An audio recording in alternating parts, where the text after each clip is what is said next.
আসসালামু আলাইকুম, কেমন আছেন সবাই? আজকে সকালবেলা ঘুম থেকে উঠে দেখলাম বাড়িতে প্রচুর পরিমাণ ছোট সদস্যরা বেশ আনন্দ করছে। সবাই একসাথে হওয়ার একটা কারণ রয়েছে, যেটি হচ্ছে আজকে তাদের একটি পিকনিকের আয়োজন রয়েছে। আর এখানে একটি চুলা বানানো হয়েছে নতুন করে, যে চুলাটি আসলে আজকের মূল উদ্দেশ্য। এই চুলার মধ্যে আজকে সবাই মিলে রান্না বান্না করবে, আর এখানের মধ্যে আজকে সবার পিকনিকের আয়োজনটা শেষ হবে।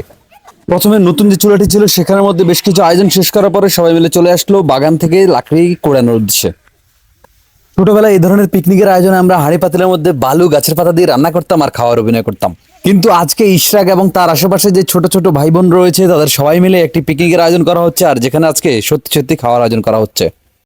ছোটদের পিকনিকের আয়োজন উপলক্ষে গতকালকে বাজার থেকে বেশ কিছু মুরগি এবং সবজি নিয়ে এসেছিলাম, আর আজকে কৃষি মাঠের দিকে যাচ্ছি আমরা বেশ কিছু শাক এবং ধনিয়া পাতা তোলার উদ্দেশ্যে।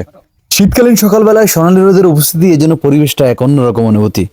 আর বাড়ির পাশে নিজেদের ফসলের মাঠ থেকে এই ধরনের টুকিটাকি শাকসবজি আনা সে যেন আরো এক আনন্দের সৃষ্টি করে। অল্প একটু হাঁটতে আমি, ইশরাক, ওমর এবং আমাদের মুনতাহা সহ সবাই মিলে চলে আসলাম বেশ কিছু শাকসবজি ওঠানোর উদ্দেশ্যে। আর এখানে এসে আমরা ধনিয়া পাতা সংগ্রহের কাজ শুরু করে দিলাম। ছোটরাও আস্তে আস্তে যে যা পারছে নিজের মতো করে ধনিয়া পাতাগুলো সংগ্রহ করছে, কিন্তু তারা আসলে অতটা এক্সপার্ট নয়, তাদেরকে একটু শেখানোর উদ্দেশ্যেই সাথে নিয়ে আসা। ছোটরা তাদের সাধ্যমতো ভাবে ধনিয়া পাতা এবং শাক উঠানোর কাজ শুরু করে দিয়েছে, আর ইশরাকও কিন্তু বেশ উপভোগ করছে আমাদের এই শাক তোলার দৃশ্যটা। আজকের আমাদের প্রোগ্রামের মধ্যে শাকটা ভাজি করা হবে, সাথে ধনিয়া পাতাটা দিব হচ্ছে গানের উদ্দেশ্যে। বাজার থেকে গতকালকে মুরগি নিয়ে এসেছিলাম এবং কিছু ফুলকপি সবজি নিয়ে এসেছিলাম, যেগুলো রান্না করা হবে আলাদাভাবে। ইতিমধ্যে আমাদের শাক এবং ধনিয়া পাতা তোলার কাজ শেষ হয়ে গেছে, ওদিকে আমাদের লাকড়িও চলে এসেছে। এখন আমরা গিয়ে রান্না বান্না শাকগুলো কুটাকাটির কাজ শুরু করে দিব। পিকনিকের আয়োজনটি ছোটরা বেশ উপভোগ করছে, তবে অনেকদিন থেকেই আজকের পিকনিকের আয়োজনটি করার কথা রয়েছে, তাই সবাই মিলে বেশ আনন্দে তারা কাজ শুরু করে দিয়েছে। আমাদের আজকের প্রোগ্রামটিতে ছোটদের পাশাপাশি বড়রাও কিন্তু অনেকেই রয়েছে, যারা আসলে ভিডিওতে না আসতে চাওয়ার কারণে তাদেরকে আমি ভিডিওতে নিচ্ছি না।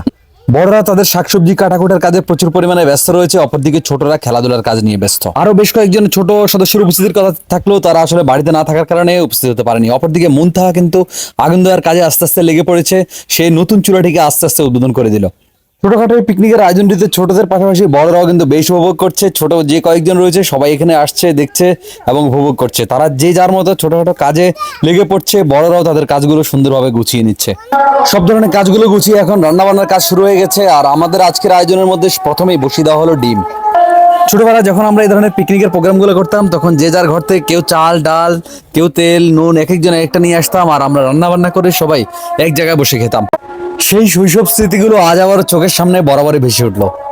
মাটির চুলায় রান্না করার জন্য আলাদা যে পাত্রগুলো রয়েছে সেগুলো দিয়ে আমরা আমাদের রান্না বান্নার কাজটা অনেকটা এগিয়ে নিচ্ছি, আর আমাদের লাল শাক ভাজিটা প্রায় কাছাকাছি হয়ে গেছে। এদিকে অন্যান্য যে সবজিগুলো আছে সেগুলো কোটা শেষ, মুরগি রান্নার কাজটাও প্রায় শেষের দিকে। নামাজের পরপর ছোটরা খাওয়ার জন্য বসে গেছে। আমরা নোয়াখালী অঞ্চলে বা লক্ষ্মীপুর, নোয়াখালী, ফেনী এই অঞ্চলে এই খাবারটাকে জলাবাতি বলে থাকে। আপনার অঞ্চলে বা আপনার এলাকায় এটাকে কি নামে অভিহিত করে থাকেন অবশ্যই কমেন্ট করে জানাবেন। আজকে শুক্রবার হওয়া ছোটরা সবাই একসাথে জুমার নামাজের পরে খাবার জন্য বসে গেছে। ছোটখাটো পিকনিকের আয়োজনে তাদের এত খুশি দেখে আমার খুবই ভালো লাগলো। জুমার নামাজের পরপরই হঠাৎ মনে পড়ে গেল আমার তো আজকে একটি দাওয়াত রয়েছে, যেটি আমাদের কলিগ রামগঞ্জ পৌরসভার করাদেকারী বাহার ভাইয়ের বাড়িতে একটি আকিকার আয়োজন।